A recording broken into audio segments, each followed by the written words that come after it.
نبی پاک صلی اللہ علیہ وسلم کے دور کا یہ واقعہ ہے. ایک جنگ چل رہی تھی مسلمانوں اور کفار کے درمیان. ایک شخص کا ذکر ہو رہا تھا کہ بڑا وہ جنگجو ہے، بڑا پاورفل شخص ہے اور بڑی زبردست طریقے کے ساتھ کفار کے ساتھ جنگ کر رہا ہے. نبی پاک صلی اللہ علیہ وسلم کی بارگاہ میں اس کی بات پہنچتی تو حضور نے فرمایا کہ وہ شخص منافق ہے.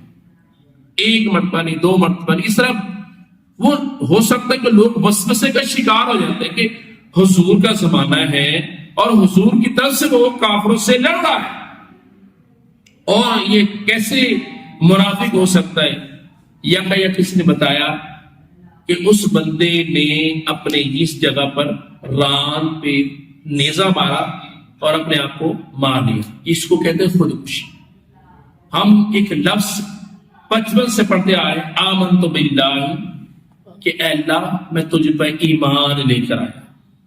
تو اب ایمان جو ہے نا اس کو مضبوط رکھنا ہے. اور لیکن آج ہمارے معاشرے میں ایمان کی کوئی قدر و قیمت نہیں. بس کے اندر سفر کر رہے ہیں، اگر 50,000 روپے جیب کے اندر ہے اس کی قدر ہم کر رہے ہیں.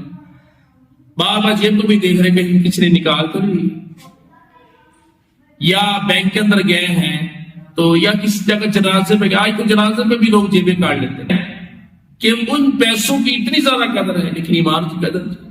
ایمان کی قدر کرنے کے لیے روزانہ کوشش کریں اللہ کی بارگاہ میں لا الہ الا اللہ محمد رسول اللہ ہی پڑھتے رہا کریں.